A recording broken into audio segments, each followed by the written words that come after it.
c'est décidé. Maude ne fera pas de nouvelle rentrée.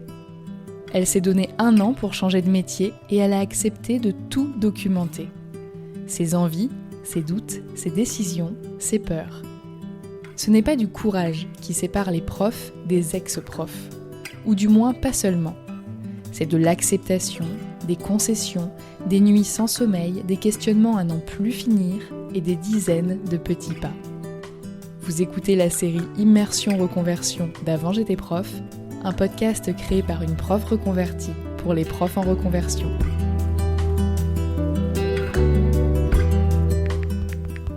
Septembre 2024, épisode 1, Déconstruire pour reconstruire.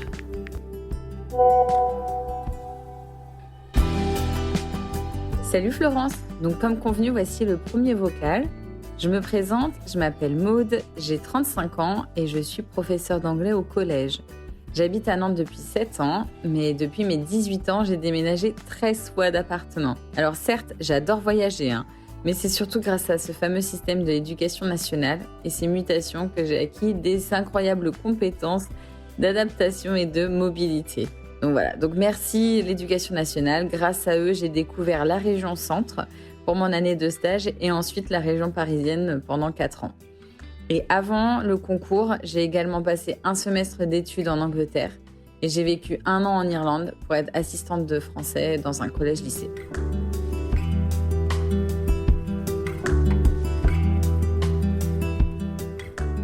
Donc sans surprise, ce que j'aime dans la vie, ce sont les voyages. J'adore découvrir des nouveaux lieux, des nouvelles cultures et en fait me confronter à des styles de vie différents de celui que je connais. J'adore découvrir des spécialités de nourriture, de rencontrer des nouvelles personnes. Je trouve ça toujours fascinant, ça me plaît donc énormément et j'ai du mal à ne pas voyager au moins 1 fois par an. D'ailleurs, c'est ce qui m'a plutôt principalement intéressée dans le métier de prof. C'est non seulement de partager l'univers anglophone donc avec les élèves, donc l'aspect culturel, mais en fait également aussi de découvrir tous les univers des élèves. Et on sait bien aujourd'hui que dans toutes les classes, les élèves viennent de pays différents, ont des origines différentes. Et en fait, cette richesse culturelle m'a énormément plu. Je parle au passé parce que je pourrais parler au présent, remarque, me plaît énormément. Aujourd'hui, du coup, je me pose évidemment la question de l'impact écologique par rapport au voyage et je suis encore en pleine contradiction. C'est assez difficile pour moi de devoir faire un trait de ce qui m'a toujours passionnée et pourtant, j'ai conscience de l'urgence écologique. Voilà, en tout cas, je pense que le cheminement se fait petit à petit et que, comme beaucoup d'aspects dans ma vie en ce moment, je déconstruis beaucoup pour reconstruire ma vision et voilà, ma façon de vivre. J'ai une autre passion qui est la danse. J'en fais depuis que j'ai 6 ans. Et j'ai fait plein de styles, à commencer par le modern jazz, le contemporain, le flamenco, salsa. Et depuis 5 ans, enfin pendant 5 ans, j'ai fait du hip-hop. Mais alors, c'est marrant parce que comme le métier de prof, j'ai commencé à ne plus me sentir alignée du tout, à ne plus trouver ma place et ne plus comprendre pourquoi j'en faisais.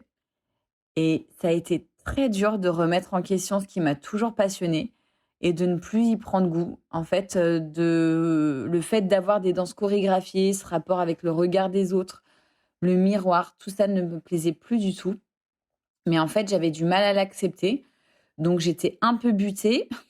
Et vu que on dit souvent que je suis jusqu'au boutiste, mais alors moi j'y vais, du coup je n'arrête pas, j'y vais. Et sauf que je me disais, bon, c'est peut-être, il me faut plus de temps pour m'adapter parce que je vieillis, mais je vais être patiente. Mais en fait, c'est au moment d'aller sur scène qui, avant, franchement, me faisait mais vraiment vibrer. Et là, ça ne faisait plus du tout vibrer comme avant. Donc, à partir de ce moment-là, j'ai fait un grand travail d'introspection, comme avec le métier de prof. Et j'en ai conclu que en fait, je voulais une danse beaucoup plus libre. Il y avait trop de contraintes à faire des chorégraphies chronométrées, toujours en plus avec cette dépendance à l'image.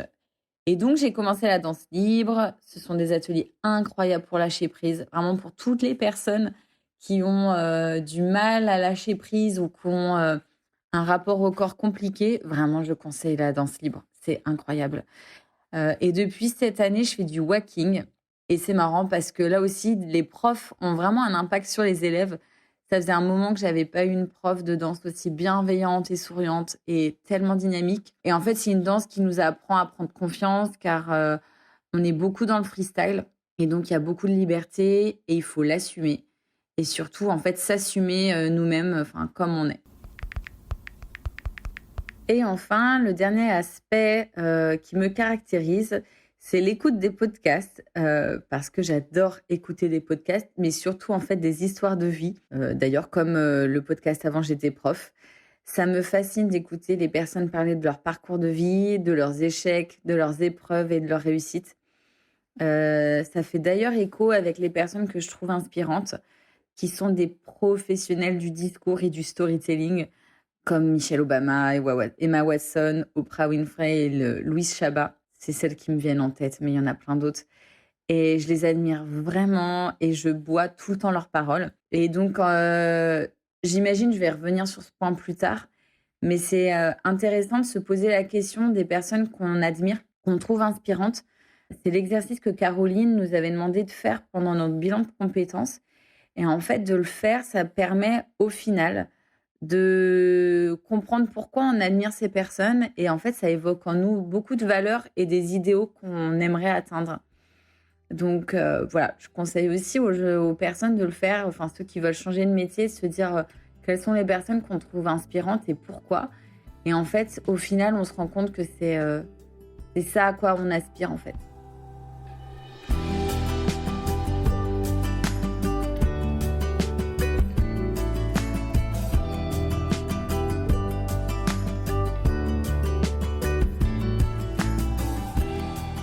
Je crois que j'ai toujours voulu être prof, enfin du moins maîtresse, hein, comme on dit quand on est petit, et avec hôtesse de l'air. C'est vraiment les deux métiers qui revenaient souvent, comme quoi aussi la passion du voyage est venue très rapidement, alors que bon, j'ai pris l'avion pour la première fois à mes 17 ans. J'aimais bien l'école en primaire, j'avais un très bon rapport avec mes profs. J'étais clairement l'élève sérieuse qui voulait avoir des bonnes notes et qui voulait être aussi appréciée par ses professeurs et avoir la reconnaissance aussi de ses parents à travers ses bonnes notes. Et en parallèle, je me souviens avoir adoré l'anglais dès le primaire parce qu'on avait la chance d'avoir un assistant de langue qui nous avait appris des chansons, à traduire des chansons. Et c'est la première fois de ma vie, je me disais, waouh, c'est incroyable, je vais pouvoir comprendre des chansons. Et j'ai le souvenir de Britney Spears où voilà, j'avais enfin compris la chanson Oops, I Did It Again. À côté de ça, une copine à moi de primaire avait commencé à prendre des cours particuliers d'anglais. Et j'avais harcelé mes parents pour qu'ils me donnent des cours aussi d'anglais. Donc vraiment, et ce qui est très drôle, c'est que personne dans ma famille ne parle anglais. Personne dans ma famille n'apprécie forcément, enfin apprécie les langues étrangères. Donc je ne sais pas d'où ça vient, mais en tout cas, c'était présent. Et arrivée au collège, j'ai eu la chance d'avoir en fait une seule prof de ma sixième à ma troisième, une prof d'anglais que j'ai adorée. Et au lycée, d'en avoir aussi une seule de ma seconde à ma terme que j'ai également adorée, qui m'ont donné le goût pour l'anglais et le goût pour l'enseignement. Donc en fait, je me suis jamais trop posé de questions. C'était assez tracé, c'était cohérent, tracé. Je savais où j'allais, je voulais être prof et prof d'anglais. Donc c'est encore plus dur aujourd'hui de remettre tout ça en question parce que dès le collège, c'était une évidence que j'allais être prof d'anglais. Et il y a juste eu un moment à la fac, en L1, j'avais pris l'option FLE, français langue étrangère. Et là, je me suis posé des questions et je me suis dit, ah, mais en fait, ça m'intéresse plus.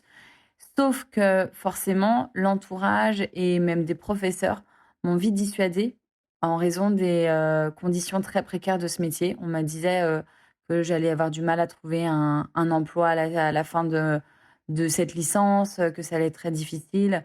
Et forcément, bah, on pèse le pour et le contre. Quand à côté, tu as l'assurance d'avoir un métier à vie et en plus qui te plaît, ben voilà, ça me plaisait de vouloir être prof d'anglais. Donc au final, je me suis pas trop posé de questions et je me suis lancée dans le master pour devenir prof. Donc j'enseigne maintenant depuis 12 ans et franchement, rien que d'entendre ce chiffre, j'ai l'impression d'avoir fait ma carrière. Ça y est, j'ai fait 12 ans, c'est une grande carrière pour moi. Déjà d'avoir changé, là ça fait 4 ans que je suis dans le même établissement, c'est presque limite trop. J'ai réussi à avoir toujours 3 ans dans un même poste pendant 3 ans Et ça, c'était super. Mais là, 4 ans, je me dis: «Ah, il faut pas que ça passe à 5». Donc 12 ans, le même métier, je ne m'imagine même pas faire ça encore 12 ans. Et bon, et en plus, on sait très bien que ce serait plus dans les 30 là, encore, mais c'est pas possible. Je me dis, «No way». Ce que j'ai toujours aimé dans mon métier, c'est la variété des tâches et le dynamisme que ça implique, en fait, avec le côté relationnel des élèves, les collègues, le personnel de l'établissement. Et en vrai, ce métier, il rassemble énormément de points qui, construisaient mon idéal de métier. Avec la créativité, l'ouverture culturelle, le relationnel. En plus, on se sent utile, on a envie d'aider les élèves, on peut accompagner les parents, on travaille avec les collègues. Donc c'était, au final, une évidence, et je me dis, quand en fait je liste toutes ces qualités qu'il y a dans ce métier, enfin tous ces aspects, clairement je me dis: «Waouh, mais c'est le job idéal en fait». Et je pense sincèrement, il y a eu des années où j'ai vraiment, considéré ça comme le métier idéal, où je me sentais réellement épanouie. Je pense à la fin de mes années à Paris et mes années à Pontchâteau, il y a eu vraiment des coups où, je me disais: «Waouh, je suis payée quand même à faire ça», et que j'avais vraiment pas l'impression de travailler, enfin que ce soit une tâche difficile. Tellement j'adorais ce que je faisais. Alors mes amis m'ont souvent rappelé que je leur disais régulièrement que je ne serais pas prof toute ma vie, et je trouve ça assez intéressant, au final, de sonder son entourage et de savoir, qu'est-ce qu'on disait ces dernières années par rapport à notre profession, comment ils ressentaient, ce que nous, on pouvait vivre. Je disais aussi que je voulais aller enseigner à l'étranger. Donc d'ailleurs, j'avais commencé à monter des dossiers pour avoir, un détachement à l'étranger, et je me suis rendu compte de la tâche que c'était. Enfin, c'était assez impressionnant ce qu'il fallait faire, et c'était une époque où j'avais plus envie forcément de partir seule. J'avais déjà étudié, en Angleterre, j'étais partie toute seule. J'étais partie seule en Irlande, pour être assistante, et j'avais voyagé seule pendant un mois en Thaïlande. Donc j'avais plus cette envie de mener un projet, toute seule. Et puis après, donc j'ai été en couple, lorsque j'étais en région parisienne, et lui habitait à Nantes, et c'est grâce à un PACS que j'ai pu obtenir ma mutation dans la région, sachant que ma famille, elle vient de Vendée, donc ça me permettait aussi de me rapprocher d'eux et de certains amis que j'avais pas vus depuis longtemps.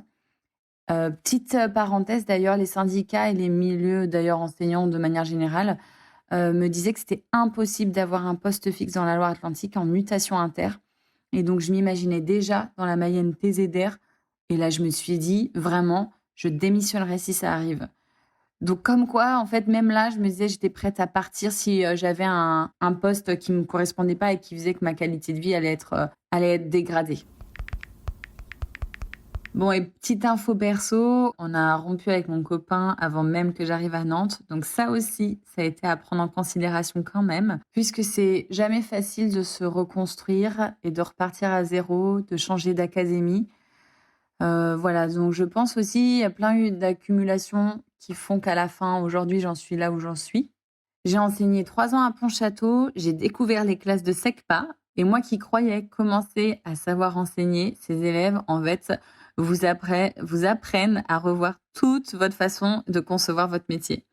C'était extrêmement, challengeant, et même si j'ai beaucoup appris avec eux, et avec tous les élèves, hein, de manière générale, ça a été une période, j'ai commencé à me poser la question si j'allais faire ça encore longtemps. Alors après, je considère ces 3 années dans cet établissement et c'est les 3 années dans l'établissement des Yvelines comme vraiment mes plus belles années d'enseignement.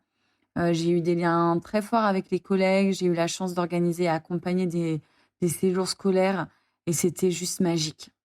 Je me dis que j'ai eu des très beaux, moments, j'ai des bons souvenirs, et que c'est ça parfois qui me tient encore, parce que, tellement on peut créer des moments très forts, et je me dis: «Bon, bah, j'ai eu une très belle carrière d'enseignante avec des moments inoubliables, et je pense que maintenant je suis prête à passer à autre chose». Et à Pontchâteau, en fait, c'était les 45 minutes de route quotidienne qui commençaient, à m'épuiser, et au final, je m'impliquais tellement dans mon travail que, et en plus de ces 45 minutes, j'étais, pas loin de l'épuisement à la fin. Sauf que j'ai réussi à avoir ma mutation, et là, je suis arrivée dans un établissement REP à côté de Nantes.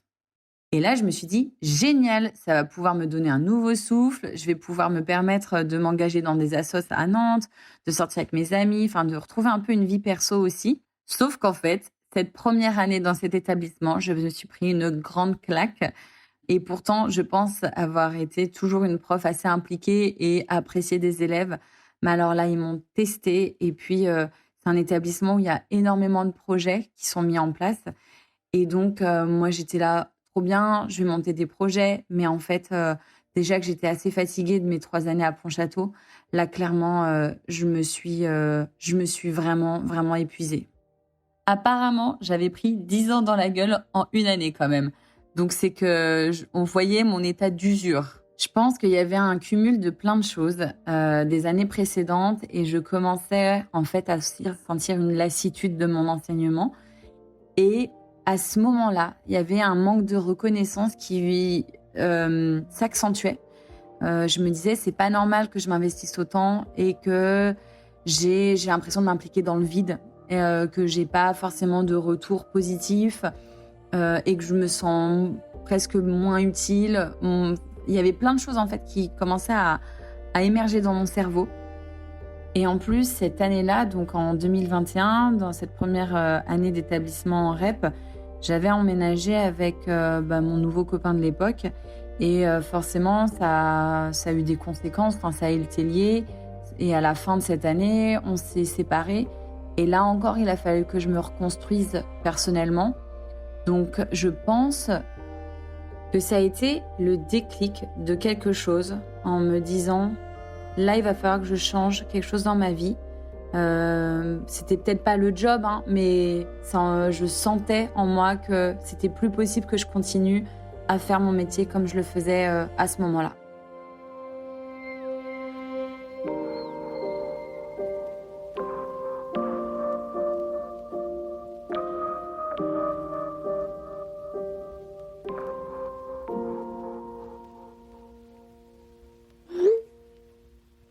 Merci d'avoir écouté cet épisode d'Avant j'étais prof. N'oubliez pas de vous abonner au podcast pour ne pas rater le prochain. Et si vous avez besoin d'aide dans votre propre reconversion, je vous donne rendez-vous sur mon site internet avantj'étaisprof.com. À bientôt!